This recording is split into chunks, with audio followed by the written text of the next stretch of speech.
Hi, I'm Sarah Veblen, and I teach sewing, pattern making, fitting, anything to do with garment making, and have had sewing as my passion since I was a child.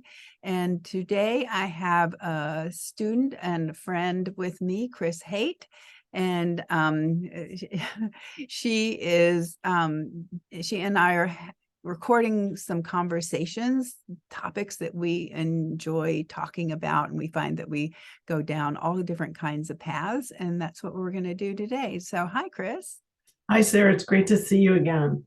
I really enjoyed our last conversation about design.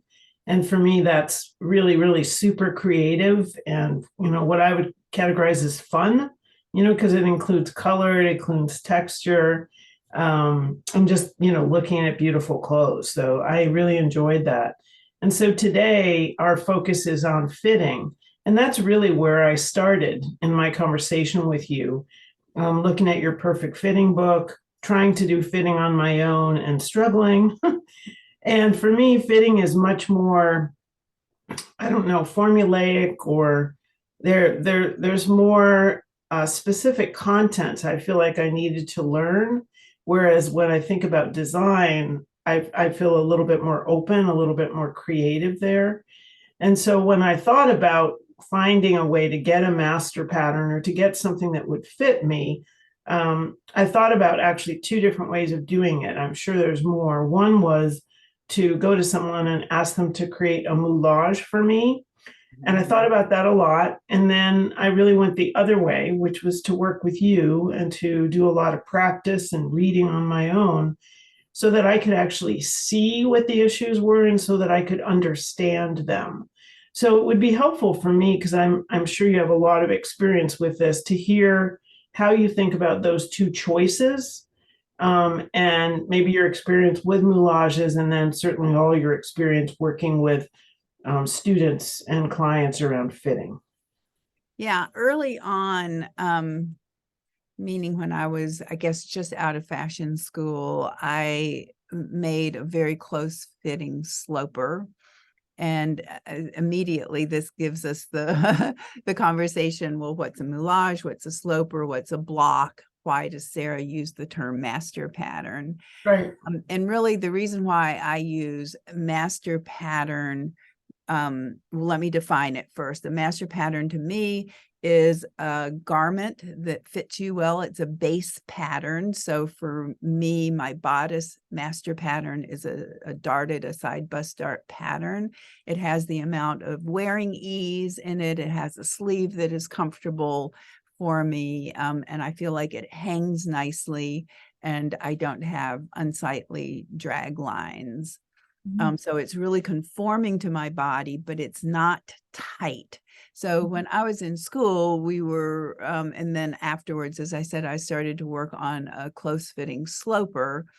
And the idea there was that then you would have your, a pattern that reflected a closer fit for you. And then you could add wearing ease and design your garment. Usually the term block refers to, in the fashion industry, which I'm not terribly familiar with because I've never worked in the fashion industry. Block refers to a base pattern, so it has the amount of wearing ease that the company wants, and then the design is changed.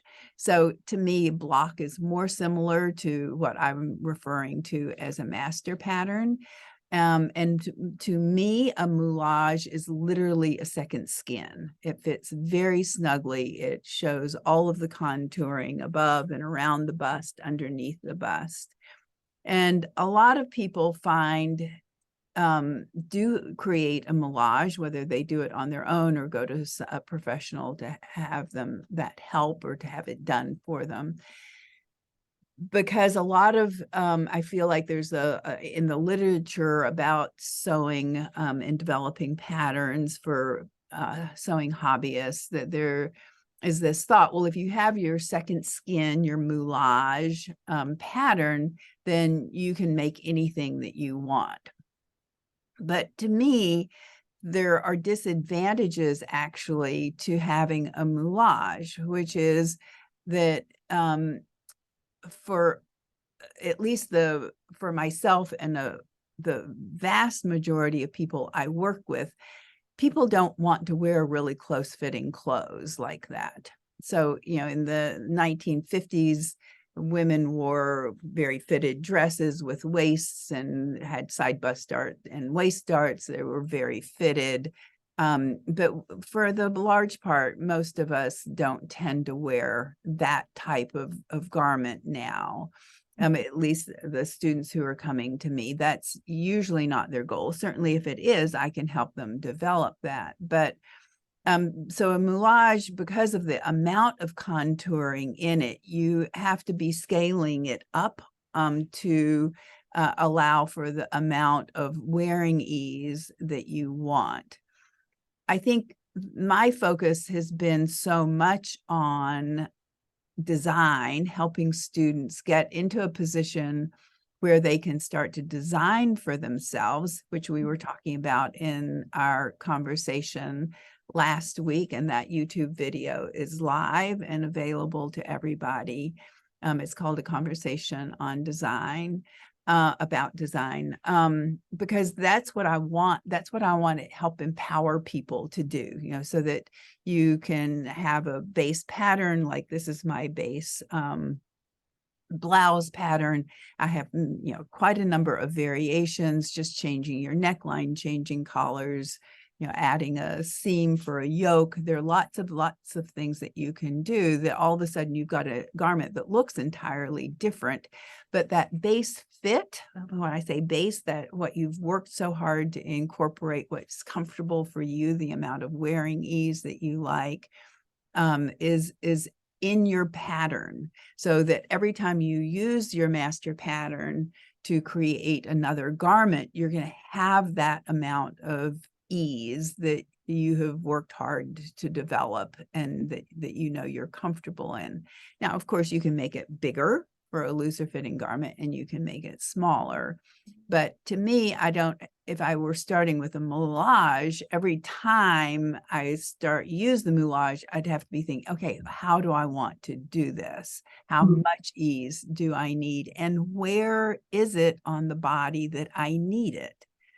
And you have heard me talk about the phrase about relative circumference and total circumference. Right. So, do we do from center front over to the bust? I want that relatively smooth. I really don't want a lot of ease and bagginess there, but from bust over to my side seam, I want some ease in that area of the garment. So I feel like with a master pattern, I can achieve that. And then I can simply use it over and over again to design other garments and to also, I can certainly change it. And for a bodice, I'm just going to throw in there, if you have a bodice master pattern, you can scale it up to a jacket master pattern. And those instructions are in my book. And I don't know if I've done an article. I don't think I've done an article on it. Yeah, I'm pretty sure there's multiple articles and threads, and some of them get at that topic. Yeah. And my methodology is really similar to most people's. Right. Right. So one of the things that I was thinking of when I thought about which direction I wanted to go was whether I wanted to struggle to understand my own body. And I absolutely struggle, as you know, because I'm asymmetrical, which I think everybody is now that I'm realizing this about myself. But you have to want to push through that. And you also have to want to accept the fact that your body is not ideal, and accept the fact that your body is not the way you want it to be or the way that it used to be. And so I guess one of the things that I think about is, how do you help people with that? How do you help people through the time and the struggle? Because you add length, then you take away width, and then you add, it feels like you're going back and forth, which makes sense, right? You want to find the right spot, and sometimes you have to go one way or the other way. I'd like you to talk a little bit about, you have so much experience with students. How do you see that happening? And then how do you help people keep going? I encourage students to do it the hard way, to struggle a little bit. That's an Um, honest answer. um, and there's a reason why. I have, in fact, had students come to me and say, if I come however many times you need me to, will you develop the pattern for me? So I do all of the fitting, I do all of the pattern work. Yes, I ask some questions to make sure that the person is comfortable, and that we're getting the amount of wearing ease that the person wants. But I do all of the work. And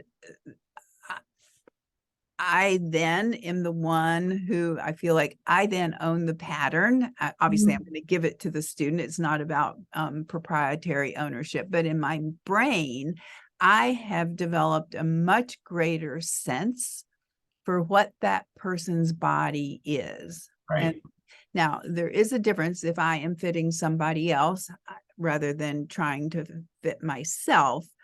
But there's some carryover about what I'm about to say, which is my hands are on the person's body as I am fitting. And I often think and say to my students, my hands, these fingers right in here, this almost knows your body more than this. Mm. So as I'm doing my pattern work, there's a translation there that it's because I've trained myself that way, but also I think that it's a very natural thing for people as I am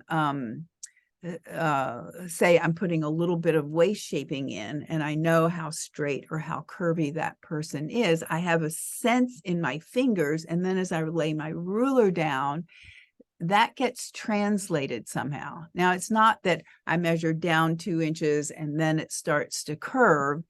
It's much more feely and touchy than that. That there you want to have that sense of what the body is in the finger and in the eye, in the fingers and the eye, and then you want to let your hands manipulate the ruler to reflect that.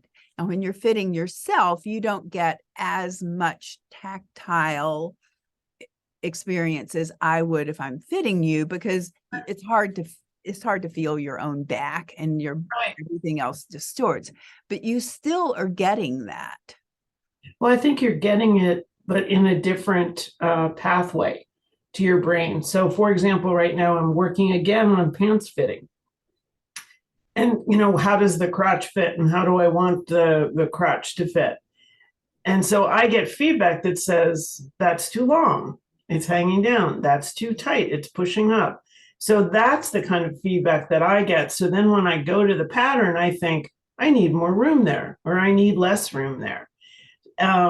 So I think you're right. I don't have it in my fingers, but I have it in terms of how does that feel on my body. And then when I go to the pattern, I can say, yeah, I need more width on that right side, because that is pulling and that feels too tight to me. I don't like that. Yeah, it's very, very much the same thing. And it's why I have, there are students that I work with where I do their fitting and then we'll do the pattern work together. And I try to involve them in the pattern work so that they start to develop a sense of that. And I'll say, remember when I was fitting you in the underarm, for instance, and I'll say, do you remember that we got it a little bit too tight and then we had it too loose. And then we talked about the armhole depth. And what I want to be saying, or what I am saying, asking them in several different ways is, what was comfortable to you? What did that feel like? And I think there is a lot more, fitting is just not technically what is correct, what looks good. Right. But fitting the garment's got to be comfortable, or if you're like me, you're never going to put it on. Right. And the other part that I think you do is to think about what's flattering, based on a lot of different things. So that's the other part that I feel like I'm starting to learn is I look at it and I think, that's all right. But this other adaptation I made, or this other garment, that's actually flattering on me. And then what does that mean? Yes. And even in my fitting book, I have an example of where the armhole is along the shoulder line. Right. And I'm a really good example of that because the hinge of my shoulder is way out here. My Right. body is narrow, my torso, but I have these really broad shoulders. Right. So I can put my shoulder seam there, but Mhm. does it create the pleasing overall visual proportion? And that's a term I use a lot, is let's think about the visual proportion we are creating. And so then I pull my armhole in along the shoulder line. It means I have all sorts of sleeve fitting issues that, that's the consequence. But because then I feel like I get a prettier line here, that my body, especially being so small in this part of the torso, it falls back into visual proportion. Right. Right. One of the things I also have found in the struggling for fitting, and I appreciate you being honest that you're wanting us to struggle, because we learn, is that then when I go back to the pattern, I feel so differently about that pattern than I do a pattern, from the Big Four or some other pattern. Because when I go to a different pattern, because I've been doing some comparison on pants patterns, when I go to, one that's made by someone, I feel like I'm out in the middle of nowhere and I have no idea where I am. I don't have any landmarks. I don't know what's up. I don't know what's down. And then I go back to my own pattern. I've been there before. I'm really comfortable with it. It's like, yep, this is what we did last time, or this is the relationship between these two different ideas. So that's been interesting to observe, how I feel about those two different things. And I think in some ways that's what you're saying about the moulage, is if someone else made it for me and they knew all that, I might not feel that I own it or feel that I know it as well. Yes. And I have always felt that if you really understand a concept so that you can manipulate that in your mind and use it, that's what your phrase just now of saying that you own it. That's what I want for my students. I want them to own understanding about themselves, and the expression of that ownership is their pattern, whether it's pants or skirt, a t-shirt, a woven bodice, whatever it is. Right. Because when you've grappled with it that way, to get the fit that you want, then when you are trying to decide things like necklines, what sort of neckline do I want? You're going to have a feel for that. It's very often, is when I used to be, before COVID, when I taught so many workshops, people would say, help me get 3 or 4 necklines. I love doing it because it's just, it's so much fun to see their face come alive and see the proportions, get a really pretty visual proportion. And sometimes, I'd have a neckline here and then I'd say, okay, well, let's drop it down just a little bit and then let's drop it down more. And then you could just see the transformation in the overall picture of the person. And some of it is how we're framing our face, our body structure, and how we're framing that, but also how we're framing our face. And I always love doing it. And I'm always happy to do it for a student and to advise them. But there's always this little voice in the back of my head, is they're having me do the fun part. Now, I do recognize that if you really don't know any of those things, it's helpful to have somebody help you, to guide you through the first steps of it. And my goal is, if when a student comes to me and asks me that, is my goal is to find 2 or 3 or 4 necklines that I think are really pretty and say, okay, we've talked about this as we've gone through the fitting, as we've experimented with this, that we have found a range of what widths work, but if we go too wide, it's not good for you. If we go too close to the neck, it's not good for you. But there's sort of this sweet area that Right. might be. And the same thing about depth and width in here. Right. So as I'm helping students develop necklines, I'm trying to talk to them about what it is I'm seeing. And it's always a conversation because I want them to be telling me what it is they see and how they're feeling in the neckline as well. And that to me is, revolutionary, because we buy clothes and, we choose clothes based on different things. And I don't think I've ever really, when I buy something, thought specifically about the neckline. So is that V too high, too low, too wide? How does my face look? I go in and I say, I need a white shirt, or, I need a dress for this occasion, or I've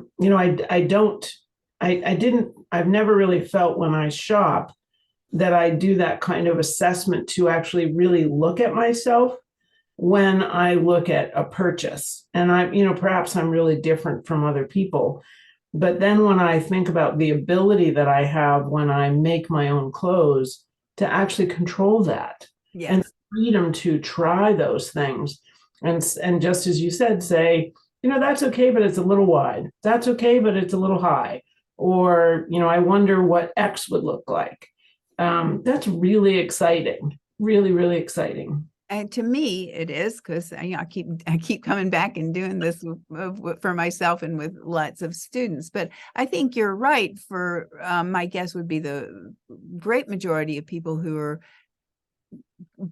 out looking for clothes to purchase, it's usually the print of the fabric or the color, or that maybe they think, oh my God, it goes on my body and I can zip it up. It's, you're so thankful that it even, is close to working. Yes. That you don't think about the fine-tuned points, and to me, the fun points, which is, well, let's really try to make this visually flattering. And where I learned this was in my custom clothing business, which I did for many, many years before I ever started to teach. Mhm. And is people would bring me, sometimes it was alterations, sometimes I would be creating original garments for them. But and I guess it's easiest to understand in alterations, somebody would bring me something and go, I just don't like this jewel neckline. What can we do with it? And we would start to play around with that. And I would change the neckline and they go, oh, I love this blouse now. It was okay before, but I really love it now.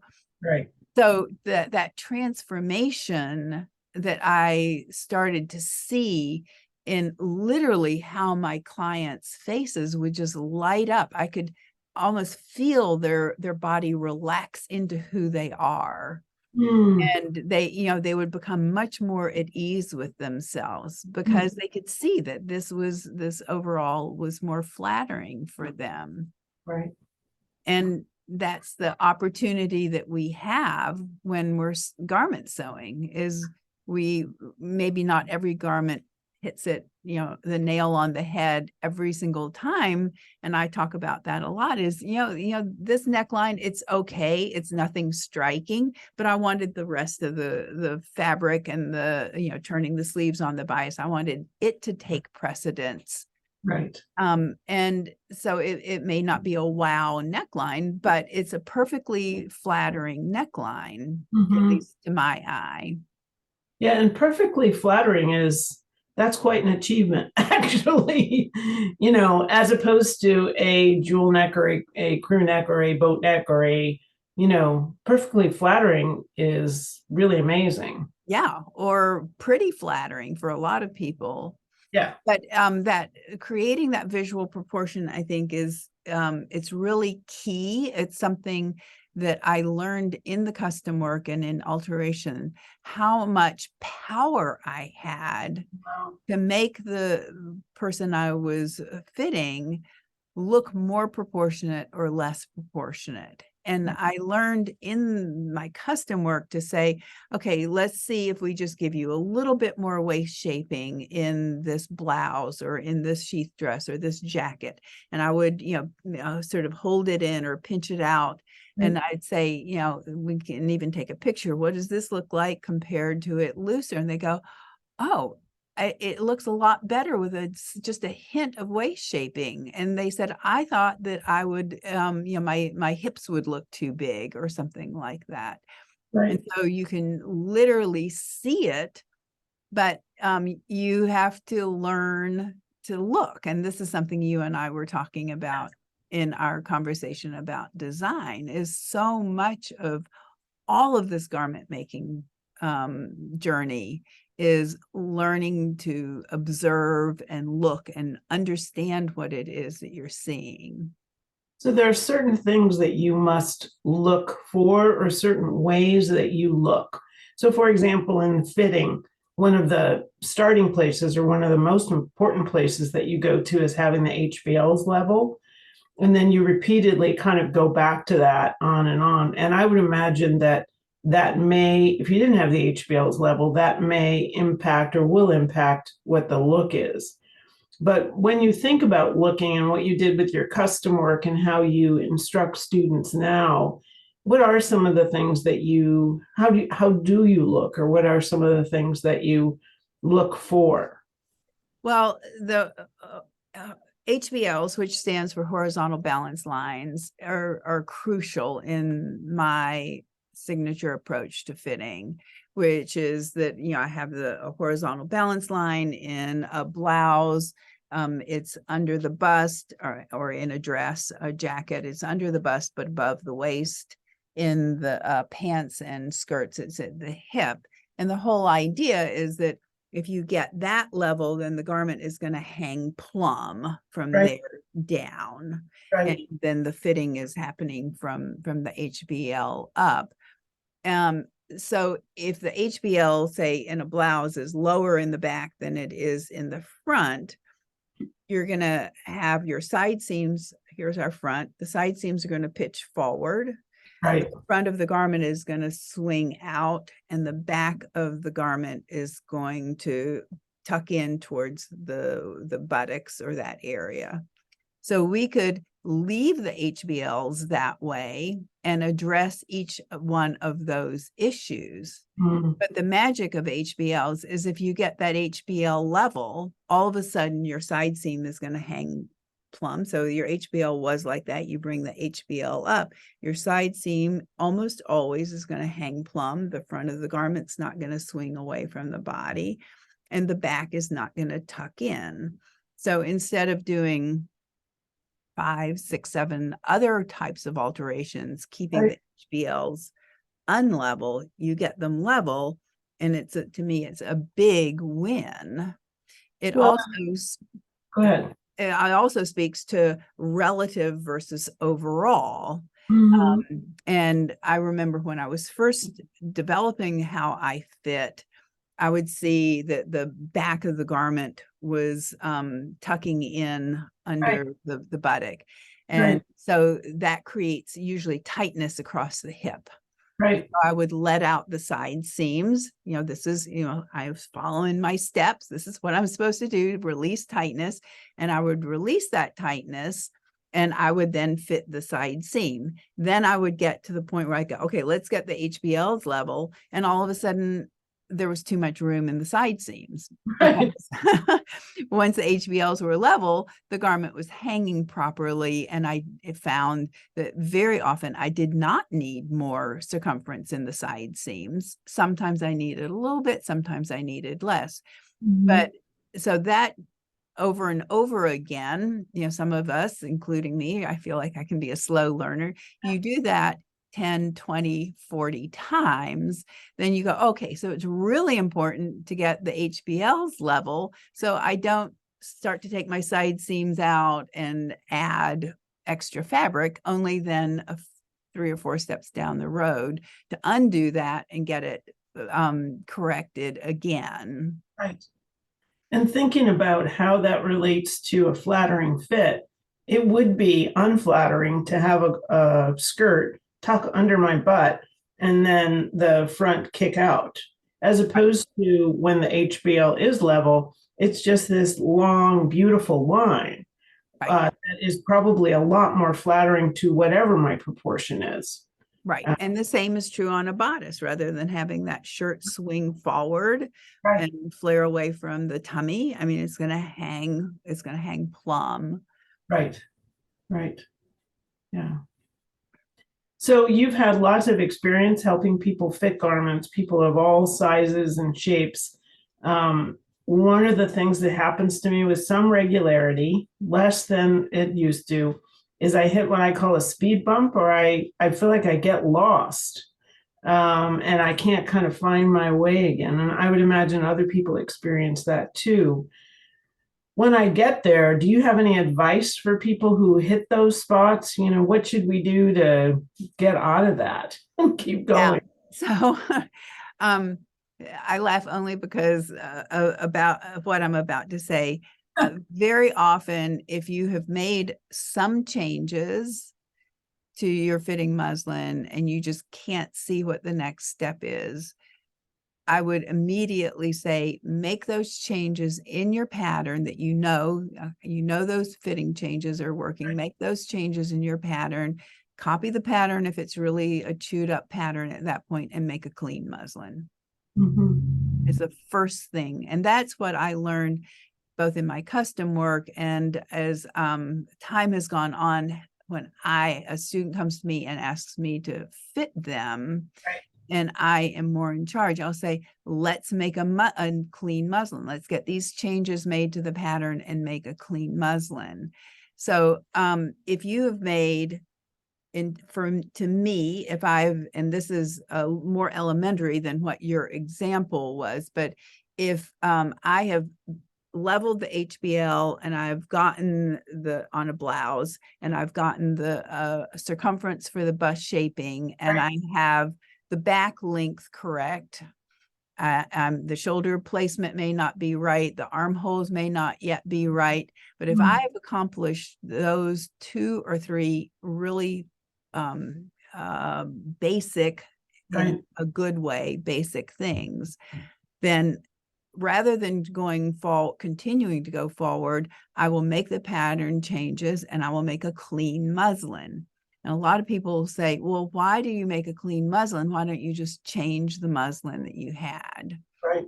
And that's because our bodies warm up the fabric and it molds. And that's true whether it's a knit garment or a woven garment. And what I am always aiming for is that I have a pattern that is going to give me reproducible, predictable results. And those are 2 really important words. It's reproducible, and it may not fit from fabric to fabric. It may not fit the same, but it's at least, I know what I'm going to get when I make it.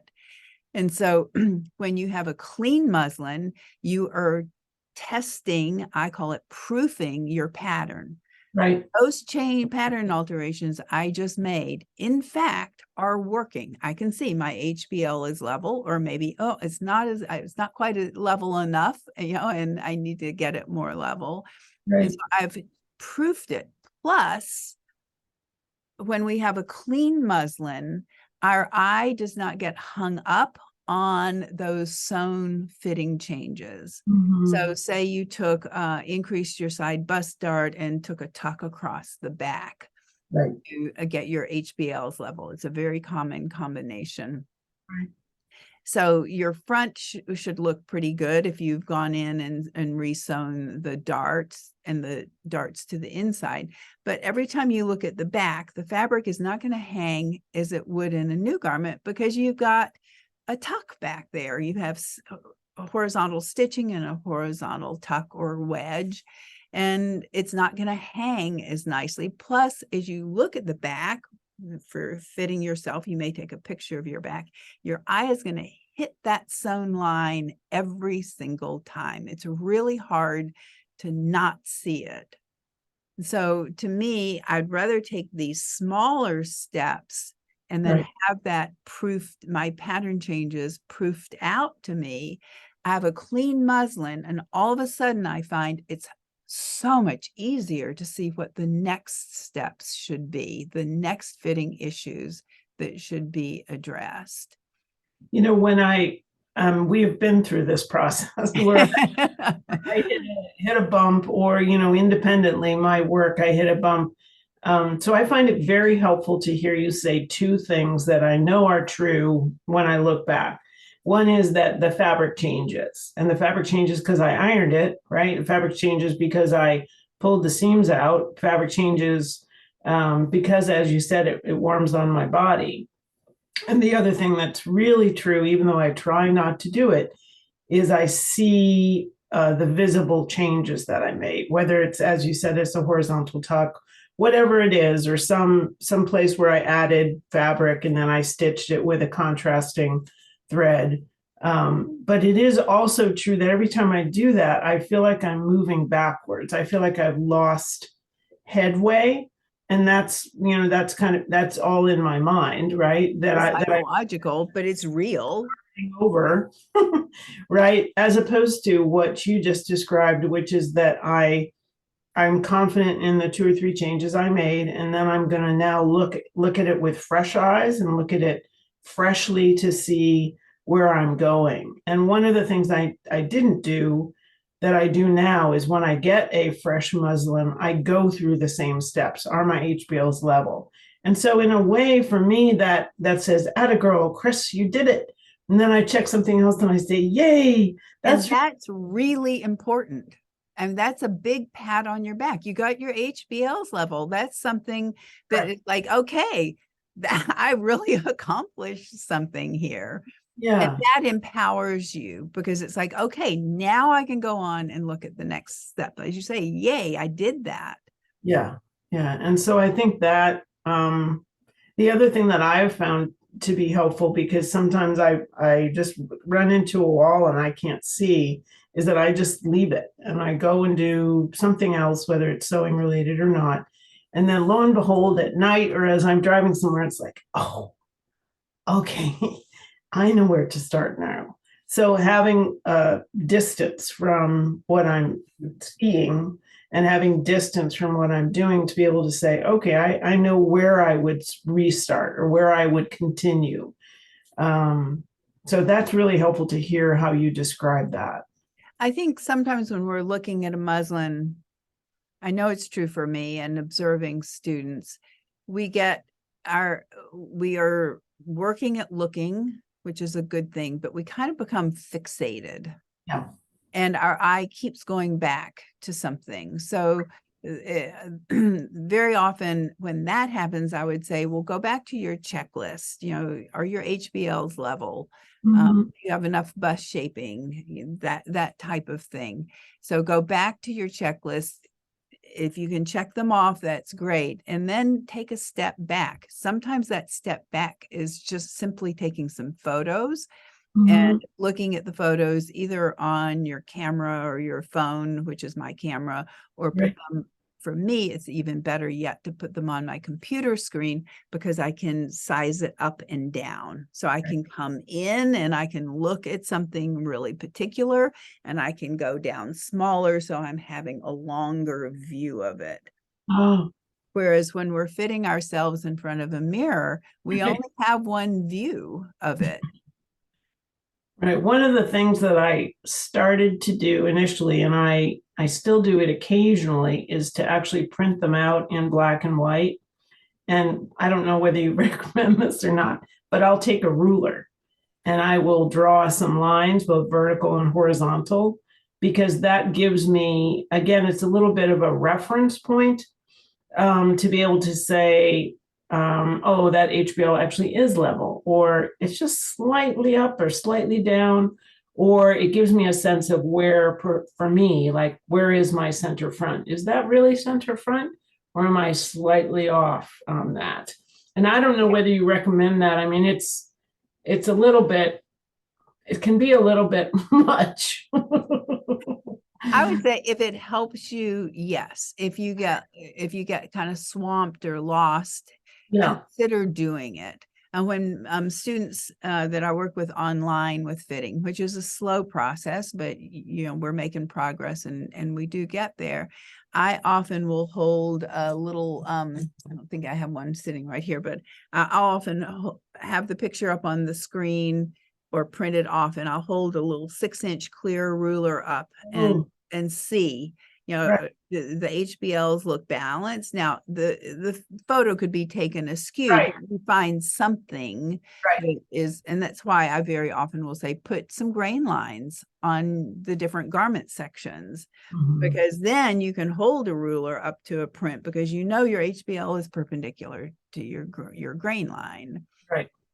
And it's wonderful in fitting when there are some hard and fast rules. The HBL is always perpendicular to the grain line. That doesn't change. Right. And also it's a landmark in the same way that when you travel somewhere on a map, or it gives you a reference point. And that, I think, for me, has been really important to find those, because then I can look around that and I'm not overwhelmed with what I'm seeing, or I'm not lost, frankly, sometimes in what I see. I think your comment about taking a break and stepping away from the fitting muslin, and that could be for 15 minutes or an hour or a day or a week, although I recommend not letting it go a full week if you can avoid it, is, as you said, your mind is processing it probably various levels. Even if you're unaware, you're learning to fit. It's a complicated subject. Right. But what I would add and encourage students and people who are interested in fitting themselves or helping somebody else to fit is to, and especially this is apropos to fitting yourself, is to think about, okay, I'm ready to tackle those armholes, and I kind of stepped away from it because I was unsure of it. But start to think about, how did those armholes feel? Right. Did I feel binding in here? Do I need to clip those armholes some more so that I'm not pushing on the fabric down into the front of the arm, Right. and into the torso? And learning to fit yourself, there are advantages to it rather than having somebody else do it, because you're the one who feels the muslin. If I'm fitting you, all I can do is ask you questions.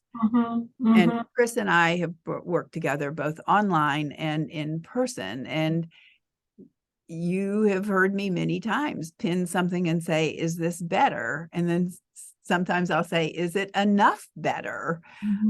Or do we need to fiddle and experiment some more? Fitting is all about experimentation. And I think in our last conversation about design, we talked about how perfectionism can waylay you. And I have had many people say, I followed all of the steps of this fitting manual and it still didn't turn out right. Well, you have to understand that with fitting, there's a progression. And if you have gotten a garment that is I would say is acceptable in the fit, that's a huge win. Right. Now I would say then make some garments, 2 or 3, in fabrics that you're going to wear and wear a fair amount. So, to me, that would be a cotton that can get washed, and I can, if it needs pressing, and I can put it back on, or if I'm working on a knit, that's something is wash and wear, I can put back on. And keep thinking about how that garment feels when you wear it. And in addition to thinking, if you are really delving into the exercise, make notes about it. Right. And how you feel one day and what you write may be different than how you feel on another day. Right. And there's some days I want a lot more comfort in my garment. And there are some days it's like, I don't mind this being a little bit tight or a little bit more form-fitting than I usually would wear. So for me, I would say probably one of my absolutely biggest learnings from working with you and sewing for years is that fitting is incredibly complex and highly individual.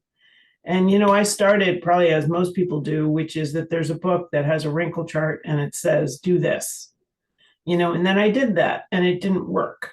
And part of the reason I think it didn't work is I didn't do the initial assessment to say, how does it feel? How do I want it to feel? And then what am I actually seeing? What am I really seeing? And then the next part is the trial and error of, well, let's add or subtract 1/8 of an inch, or let's add or subtract 1/2 of an inch, and then look at that and see where it is. And then that last part is really wearing feedback, because I think at least for me, when I sew, I want to go check, done, yay, and kind of move on. And so that's actually really new to me, to have wearing feedback, right? Which is to say, I'm going to wear those pants today and I'm going to really pay attention to how I feel. Do I like how I feel in these? And then when I look at them as I go by a mirror, or someone says something to me, do I like the way that looks? Mhm. Yeah. All of those points are really important ones. I think as I want to respond to that fitting is incredibly complex. Yeah. When I first wrote my book, I had been doing custom work for, I don't know, 15, 18 years. I'd been working with students who enjoyed sewing. So I was, teaching at that point some of the time too, or a good deal of the time. And I thought, okay, I think I felt qualified to write the book. I knew a lot. And through the course of writing the book and hundreds of muslins later, I realized that by the time I finished writing the book, my fitting was better. Right.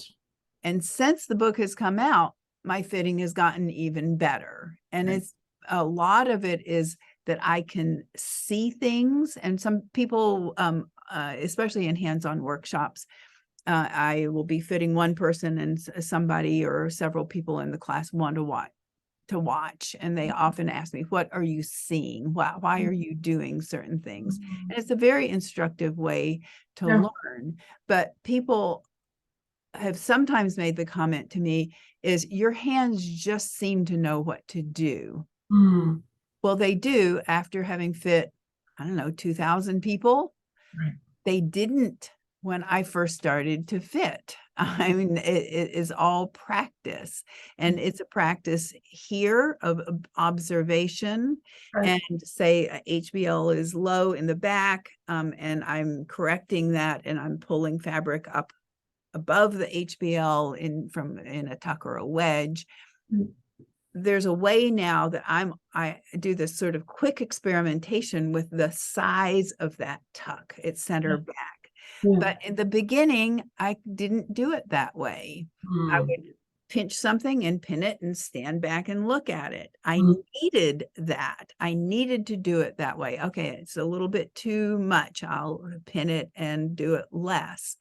Whereas now I've trained my eye to see that levelness of the HBL so acutely that my hands do often just know what to do. It's an immediate, it's a goes with. And that is true of everybody in all walks of life. Right. I mean, if you enjoy cooking and you are going to dice an onion, you pick the knife up and you do it a certain way. And you can't do it with your eyes closed because it would be dangerous, but you don't have to say, okay, what are the steps here that I need to do? It's just an automatic, and it comes down to some extent to muscle memory. And I always feel like with fitting, the muscle memory is here, but it's also here. Yeah, I think the visual part of that is critical. And, speaking of cooking, it reminds me of many recipes that you read that say salt to taste, right? So taste is the equivalent of what I would call a comfortable fit, right? Yeah. So I might add like 3 pinches and you add 1/4 of a pinch. And similar to what you were saying about the wedge as an example, just if you read a formula, it would say, we'll take a 1/2 inch out, and that may be too much, or that may not be enough. And as you often say, well, experiment with that, take out more, take out less, see what you think is the right result, right, for you, and to look at that again. So the looking is as much, takes as much time, frankly. The photos and the looking takes as much time as actually making that change on the muslin, or making that yeah. on the pattern. Yeah. And that experimentation is what I think gets you. I was trying to figure out what word to say. It's not what, it's what helps you walk through and past the need for perfection. Right. It makes it becomes, you're focusing in on process and you're not focusing on end result. Right. Now, I use technology a lot as a comparison to fitting. I've been fitting for, I don't know how many years now, 35 or 40 years. So I'm pretty quick at it most of the time. I get stumped, and I usually stand back and say, well, I need to think about this. So don't feel like if you get stumped a lot that you're not in good company. Right. But I just lost my train of thought. That's terrible. Help me out here, We're Kris. talking about technology. Oh, the technology, yes. And so I am very slow with technology. And when I think about when my most of my learning has come from my girls, who are very patient with me, and one has had to learn to be patient with me, and I need to do it, and I need to talk out loud as I do it. I need to have them coach me through it 2 or 3 times. So I am presented with something new, technological, that I have to learn. All of my insecurities, they just explode. It's like, oh my God, I'm gonna have to learn something new on the computer. And I'm pretty computer savvy at this point because I've plugged away at it. But it's no different from, I use this example as, if you are learning to fit, don't berate yourself or beat yourself up that it is taking you 5 muslins to get your HBL level, whereas the photos that you see in my fitting book has taken 2 or 1 muslin, or just 1 pinning, and it's done. It's that repetition, experimentation, training your eye, and learning too. This is something you and I've talked about periodically, is that sometimes it's a teeny change. A 1/16 of an inch can make a difference if you're getting pretty close to something, and it's like you're a little bit off. A 1/16 or an 1/8 of an inch can make a big impact. So in addition to thinking about doing multiple muslins, because again, you read in a book or you online, it says, make a muslin. You assume there's just one of those as opposed to 8 or 10. The other part for me that gets really tiring is, do I have to take my top off again and try that on again? Like you, I'm not technologically savvy, but I have certainly figured out how to use my iPhone, how to use my Android phone, take photos. I now know which photos I need, where I take the photos in my house. But if I could do a fast track to take what I'm wearing off and put my new muslin on, that would be the part. If I could speed up, I'd love to speed that up, because I'm like, this is like the 10th time you've taken this off and put this on. It is the single thing that will make me stop a fitting session more than anything else.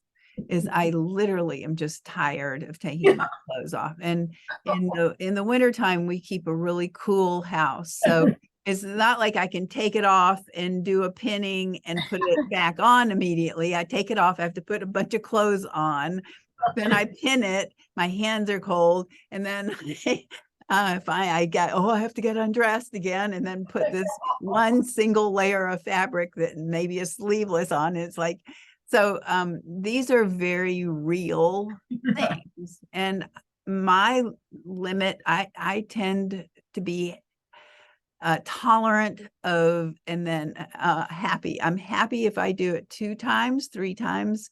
I'm Mm, tolerant up to about 5. And after that, I'm like a 3-year-old having a tantrum. And it's important to be able to recognize where you are on that scale. Your scale may be different numerically than mine, right. because as soon as that frustration or irritation hits, you are not going to see the issues at hand as clearly as you should be, because there's this other thing fighting in you. It's like, oh, I'm cold, or, whatever it is. Yeah, it's absolutely true.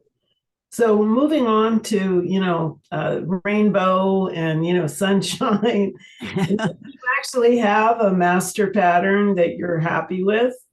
How do you preserve that? How do you think about how you use that? So assuming that I've gotten to the point where I'm actually quite happy with that, whether it's a pants or a bodice, what do I do to preserve all that work? So what I do and what I recommend doing is copy the pattern. And I tend to work in doctor's exam paper initially because you can see through it. Hmm, It's what I like to design from, because I can see down through to my other paper pattern. right. But a lot of my master patterns I keep on alphanumeric paper, because it is roughly in a grid. It's not always precisely 1 inch, but it's also the weight of computer paper. Mhm. And so it's sturdier than the doctor's exam paper. I have several students who go to a art supply store or a store that has architectural supplies, and they buy a heavier vellum and Hmm, put their master pattern on vellum. okay. Some students like to put a master pattern on tag board, because and usually when you put a pattern onto tag board, you do not include seam allowances, and then you can just lay your tag board pattern down on a piece of paper and trace around it. Okay. I strongly suggest, if you like using tag board, to have a copy of your master pattern in paper, something like the alphanumeric paper or a heavier paper, because as you trace around that tag board once or twice, you're not going to ding it and dent it. But after 50 tracings, after 25 tracings, your pencil is going to be digging into the edge of your tag. Right. So they're different people like different things. You kind of have to experiment to see what works for you. I think part of it ends up being what storage works for you. Mm, Because tag board, you pretty much have to hang, or some people roll it, but then it won't lay out flat. mm, I when I am working on a pattern, I tend to pin the pattern paper to a coat hanger from the dry cleaners that has the paper on it, oh, wrapped around it. And so I just pin it there and it hangs. And if I can put a picture of it up for quick identification on the hanger as well. Other than that, I tend to fold my patterns and put them, I don't use the commercial pattern envelope, but I use a 9x12 manila envelope, mm, because it goes, if you turn it sideways, it will go into a file drawer. okay. And so that's what works for the space I have and the storage. So in conjunction with thinking about how you are going to preserve your master pattern, I think you need to think about your storage as Right. well as what your habits are. Mhm. So I am going to reiterate, be sure that you have a clean copy of your master pattern and have it dated and marked very clearly, so that you don't some point pull that out and say, I'm going to design such and draw some style lines on it and start to cut it apart. And you go, oh my God, that was my main copy. And so whether it's a color system or putting Post-it notes or a ribbon on the hanger, whatever it is that you do, that you know that's your prime copy of your master pattern. And then also use a good dating system, because as you and I were just talking, we have a master pattern and then we wear it and we decide to tweak it. So if you tweak your working pattern, the copy of your working copy, I would say go on and wear it. But at that point, if I tweak my working copy, I would put a Post-it note onto the pristine copy of the master pattern that if I'm going to keep this change, I'm going to need to do it. Right.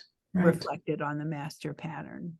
Yeah. Some people like Swedish tracing paper, or which is the almost like interfacing fabric. Whatever you like, and whatever works for you. So kind of from there, I mean, my ideal would be that I have a master pattern for everything I want to make. Slacks, a skirt, a dress, a jacket, a coat. So what are the things that I need to be able to walk into my sewing studio and say, yes, I'm ready to do all that? A bolt of muslin. Okay, check. I have that. Plenty of pattern paper that you like developing with. And to me, I like the doctor exam paper because I can see through it. It's easy to manipulate. Scotch tape. You can see how old I am. I still call it Scotch tape and not just tape.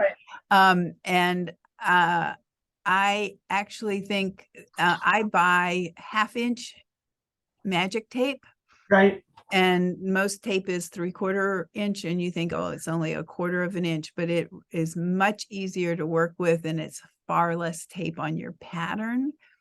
Some people like removable tape. I don't, but again, so you want to be sure to have your muslin and your pattern paper, and good tape of some sort that you like, and a pair of cutting scissors that your hand, or a rotary cutter that your hand is very comfortable with and that you are very accurate with.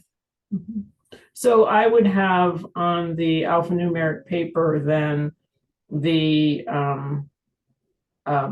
blouse bodice, the jacket, the coat, the pants, the skirt, and the dress. Is that what that is? Wow, I'd be really happy if I could get there. Oh my goodness, I think I might go on vacation. Right? I think for a lot of people, you wear skirts, not everybody does. Yeah. So for a lot of people, having a woven bodice, and when Kris and I refer to bodice, it's just some sort of blouse, that everyday blouse that you like. So a woven bodice, a knit bodice, so a t-shirt, and I would say for most people then pants. Right. Because the majority of women, in my experience, prefer pants to skirts. And that would be in both woven and knit? In the pants, if they like to wear both types, yes. Right. Yes, and those are going to be separate master patterns. Right. Well, I'm close. I'm getting there, maybe in 4 or 5 years. And remember that they build off of each other.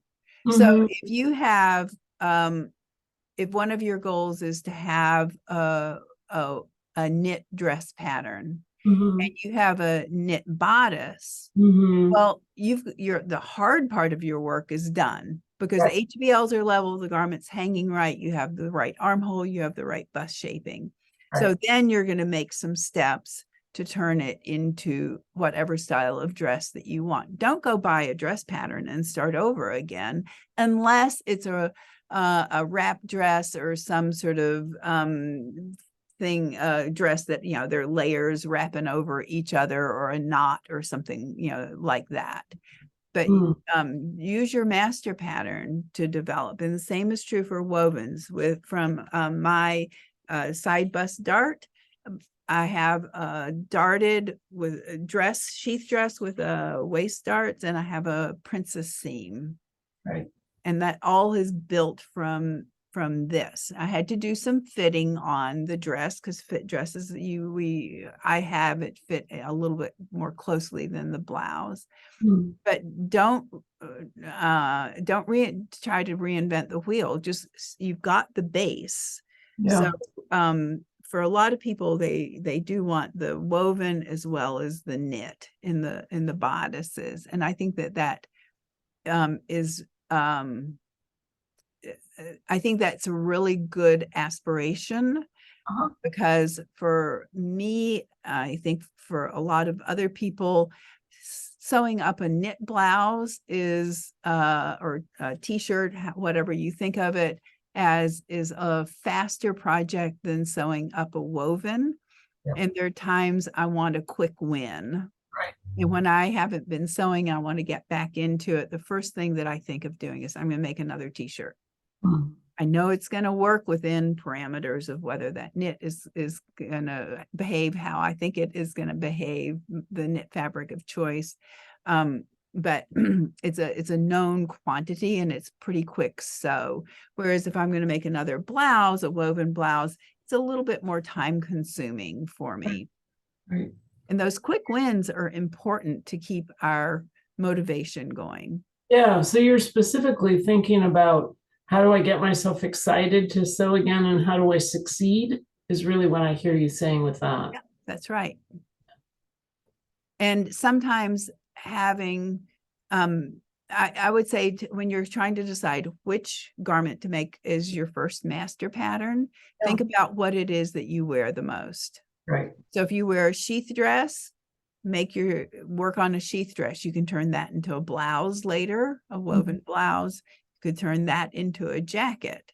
But if you tend to wear knit tops a lot, then start with your knit top so that you have a pattern for the thing that the type of garment that you wear, reach for in your closet or your drawers most often. Right. So right now, as I'm working towards a master bodice pattern, and I feel like I've got a good pants master pattern, I look at all these patterns that I've collected over 40 years, and I wonder, should I keep those or not? Do you have advice for how I look at that? I mean, I probably have, I don't know, 70, 50. How do I look at that? I mean, some of them are from the 70s for sure. And some of them are more recent. I worked with a student for quite a number of years who we just with her bust shape and body shape, she ended up with a princess dress. That she wore dresses a lot, and that's what worked for her. And she also could make blouses off of it. And one day she was got in touch with me and she said, I've just gone through my patterns. And she, like you, she said, I literally have 20 patterns for princess dresses. Right. And she said, do I need to keep them? And I said, well, I would take pictures of them if you want to store the concepts, the idea of it digitally, or if just take the pattern out and get rid of the pattern, but save the picture of it or photocopy the picture of it. Now, if there is an interesting collar, or let's say the hem is scalloped, or there's anything like that, the neckline is particularly interesting to you, I would keep that pattern so that you have that pattern piece to look at. You know, how did they make, what size scallops did they use along the hem? The sweetheart neckline that drew your eye to it, and a lot of sweetheart necklines really are, not most people's things, but what about that sweetheart neckline is it that drew my eye? So you could actually look at it. You could hold that pattern piece up to yourself and say, does that? But if it's just your standard jewel neck princess sheath dress, you don't need to keep it. If it Okay. has an interesting placket down the middle with buttons, then Right. those are design ideas. Okay. If it's half belted on the sides from princess seam to princess seam, which is a really cute detail, you don't need to keep the pattern for that. You Right. need to keep record of the design. And even though I cannot tell you how many times I thought, oh, I'll remember what that detail is, it's usually gone within. Oh, it is gone because something else replaces it. You find something else cool. Yeah, Right. I have a lot of files with pictures in them. Right. And I have Pinterest boards as well. Yeah, that's actually, I have found patterns that I have and that I'm in the process of making, or I want to make, and I've saved those on Pinterest, and then I can save other ideas that are related or garments that use that feature. Yeah. Yeah. So as you're looking through your patterns, I would do the assessment. Is it the design that I like, or is it the actual garment that I like, or is there a feature in the garment that I like? Is it that it's a very interesting princess seam that is very angular, that Right. makes an interesting design on the garment? Then you might want to keep that pattern for a while. You might not use it, but you might use it to look at and get some sort of idea of proportion off of it as you go to develop that from your master pattern. Great.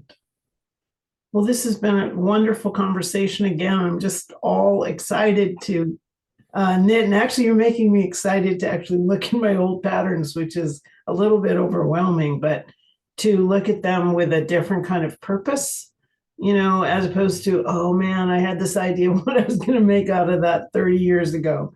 But to look at them as design inspiration, and maybe also to look at them in terms of proportion, or what I think based on what I know about my body now and my lifestyle, what out of that would really work for me. That's very exciting. And you can do a couple of 2 or 3 different passes through them. You could go through initially and say, I have that now. I'm just going to use the princess dress as an example. I have a basic princess dress. I don't need to keep this pattern anymore. And so you might be able to get rid of 2 or 3 patterns or 10 patterns there. But then you can start, give yourself a space of time and then go back and say, okay, these are really interesting features in the garment. I think I might want to be able to look at that pattern piece. Don't throw that out, then keep that, and then photograph or photocopy, however you want to keep design ideas. Right. This goes back to our conversation about design, which is all of you who are garment sewing are designing. Yes. It's not a big, scary word. It's just part and parcel of it. And if you can make that transition into really enjoying the process, it may be hard because it's a new skill, but when you can just take little chunks of it, little bites of it, just like the fitting, get your, the first fitting things and give yourself a break. So when I say a break, so in fitting, get your HBLs level, do those first basic things, the bust shaping, make a new muslin. That's your break. Make a new muslin, be able to assess it. The same is true with design. You finally have gotten something that you think you're going to be happy with in the fit. Make it up as you developed it and wear that as a garment. And then maybe if it's a top, change the neckline. And make it up. And these are just the incremental steps to learning how to utilize your pattern. It's a tool. It's that master pattern is one of the best tools that you have. I also really like what you said about the fact that we actually, basic garment sewing that I did when I was 20, I was actually designing. And when I look at the patterns that I've collected and stored, maybe compared to my friend who also has a group of them, she is going to have patterns that look really different than mine. And so by choosing the ones I have actually already moved into design. I've already selected things that appeal to me. And so for me, that might be one of the first ways I look at it, is to say, so what does this tell me about what my preferences are? And And are they still true from the 20 years ago when I bought those? right. And I would even go so far as to say, when you are fitting, you are designing at that point. If you're Right. starting to look at the visual proportion and take that type of thing into consideration, you are designing at that point. And that's a good thing. You know, it's what needs to happen. I think as a teacher, I would say we need to acknowledge that we start designing much, much earlier in the process. It's not that we've done all of this hard work of learning pattern making and learning fitting, and we know about fabric and we have sewing machine skills, and now finally I get to start to tackle design. We're designing all the way through that process. When you are using your ruler, when we were talking about supplies that you need a good styling design ruler, and good or some sort of pencil that you're comfortable with drafting with. But as you put your ruler down, you are designing, because if you shift your ruler a little bit, you'll get a slightly different curve. And that embracing that I have the ability to do this, I think is really important. And to me, it's just so exciting, because we are starting to own the complexity of this set of skills and how they mesh together. And then that helps us produce something that we have made. It's a wonderful creative process. When people ask me, why do I sew?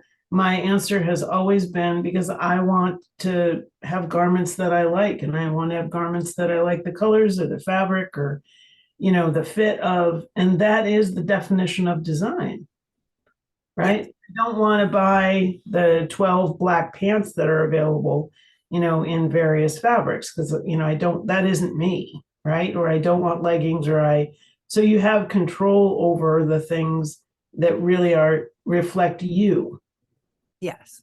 And so you've stated why you sew, because you want to have control over the colors and Right. the fit.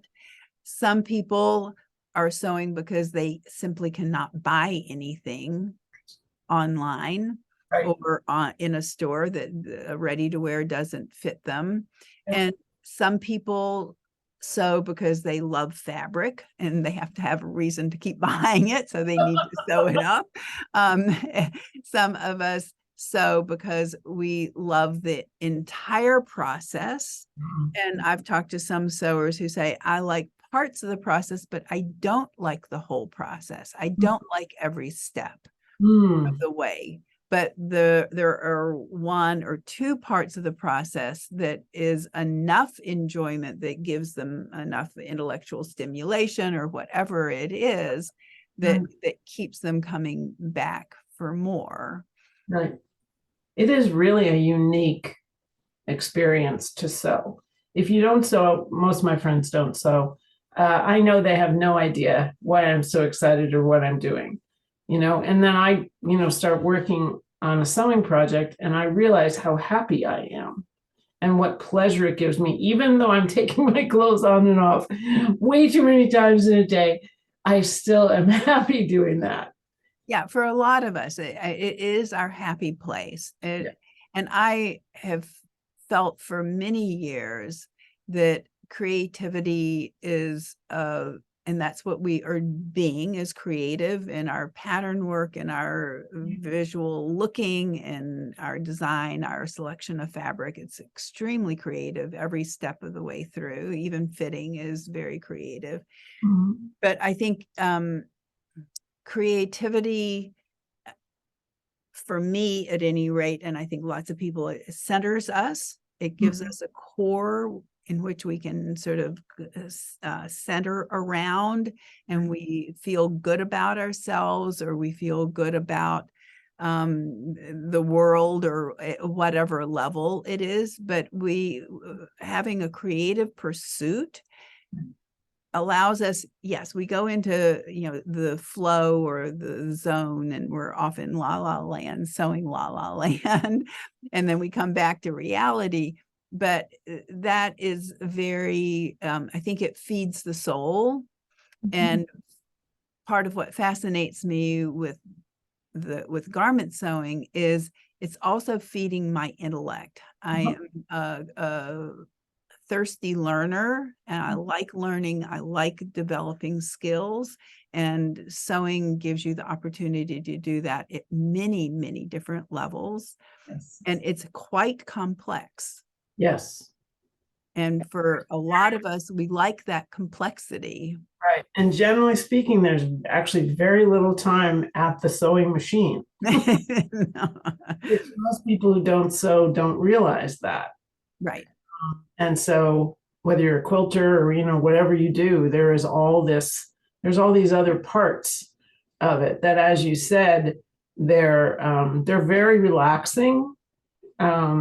And they're also very mentally challenging and sometimes physically challenging.